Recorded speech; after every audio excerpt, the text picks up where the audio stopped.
Oras kasi ng pagpunta. Teka lang, si Kirk naiwan. Ayun na, mabibigyan natin si Kirk dito. May nakasalubong pang unbreakable. At first blood, napakaganda ng bow. Yun ang Huling naman talaga magpiloto ng isang Harley itong si King Kong. sabi. Ay, naku mo! Ay! Pa! Napakatapang ni Sabero, pre. Hindi pa pala yung damage ng Art of Thievery. Round 4, round Pero 4. hindi susukuhan ni Sabero to, ha. Hindi susukuhan. Tinatanggal lang. Tinatanggal pala.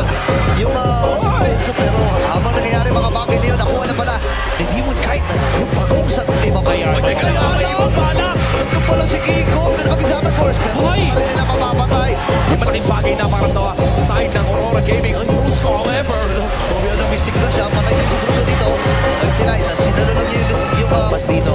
And this time, ay nahuli na naman si Kirk. Alam nila, emphasis gamit yan eh. Wala namang kulang yan eh. At doon yung AOG, tinamaan din si Super Friends, flickering of course niya. Ngayon, nagamit na rin yung kanyang revitalize.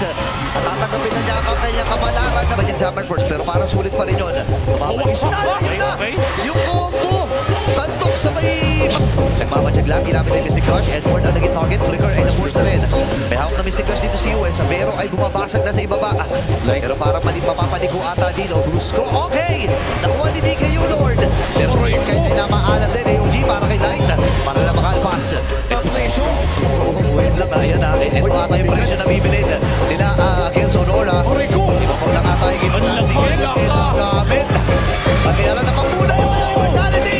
Mabibigyan na rin ata dito sila. Ito na, mabibigyan sa amin ni Kirk. May naman nila isa ata dito si Edward. Wala na ata siya sa Brano. Ano na yung break? Sino ito na tumamay sa nagamit naman yung crown. Abangan na. Pero si Dominic Kyle ang nakak. And mabilisan na atang ibaburst ito ng Onyx Philippines. Tatama yung stun. Makakalapit sila pero si Kiko pa rin ang nagwagi. Pero si Demon yan nakahabulin. Alas, si Mama na rin yung Deadly Magic. Naku po. Hindi na rin ata sa tinig ng Pop yung Immortality. Dito ni Demon Kite. Makakatambling din pabalik. Pero tatama yung stun against Yue. Habol si Brusco. May kanto. Di pa rin naman imposible para sa Aurora. Tatamaan ng stun. Ito si Edward. Glorious Pato. Ihaharap din. Para hindi makalapit ng tuluyan dito ang Onyx.